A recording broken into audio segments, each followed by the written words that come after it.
আজকে সকালের শুরুটা একটু অন্যরকমভাবে হয়েছিল। কাল রাতে ভীষণ জ্বর এসেছিল আর আমার আজকে প্রচণ্ডই শরীর খারাপ। কিন্তু সকালে উঠতেই হবে কারণ বড় ছেলের স্কুল ছিল।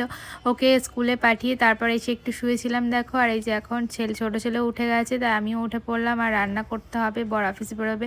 আমাকে অবশ্য বলছিল যে কিছু রান্না করতে হবে না কারণ আমার শরীরটা ভীষণই খারাপ। কিন্তু তারপরে ভাবলাম যে কী খেয়ে যাবে, যাই হোক উঠে একটু সেদ্ধ ভাত করেই দিই। কিন্তু তারপরে দেখো এখানে আবার পেঁয়াজকলি ছিল, তাই জন্য পেঁয়াজকলি আলুটা কেটে নিলাম। ভাবলাম এটা ভাজা করি। আর ও গেল বাজারে, একটু মাছ নিয়ে আসুক, তাহলে মাছটা ভাজা করে দিতে পারবো। ঝোল করার মতো টাইম হবে না কারণ ও 9টাতেই বেরোবে। এখন মোটামুটি 8:30 মতো বাজে। তো সেই জন্য এটা কেটে এটা আগে ভেজে নেবো। আর এদিকে ভাত বসিয়ে দিয়েছি আর ছোটো ছেলেকে ঘুম থেকে তুলে ওকে একটু জল খাইয়ে দিলাম। আর তারপর ওকে দেখো একটু টিভি দিয়ে বসিয়ে দিয়েছি কারণ আমি রান্না করবো, নাহলে ও খুব ডিস্টার্ব করবে।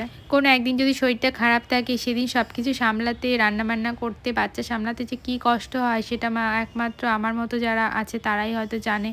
দুটো বাচ্চা থাকলে তাদেরকে টেক কেয়ার করা, রান্নাবান্না করা, সংসার সামলানো, এগুলো শরীর খারাপ থাকলে ভীষণই কষ্ট হয়। কিন্তু কিছু করার নেই, করতেই হবে। আর এই যে দেখো ও বাজার থেকে মাছটা নিয়ে চলে এসছে। এবার মাছটা কেবলমাত্র ভাজা করে দেবো, আর কিছু ঝোল করতে পারবো না কারণ একদমই টাইম নেই। তো এই যে দেখো এখানে পেঁয়াজ কলি আলুতে কত তেল বেরিয়েছে। তো যাই হোক এই তেল দিয়ে মাছটা ভেজে দেবো। এই যে দেখো 2 পিস মাছ ওর জন্য ভেজে দিলাম। আর পরে আমাদের মাছগুলো পরে ভেজে নেব। তো এই যে দেখো ভাত বেড়ে দিয়েছি, 9টায় বেরোবে বলেছে, এখন 9, পৌনে 9টা মতো বাজে। তো যাই হোক আজকে এটুকুই শেয়ার করলাম।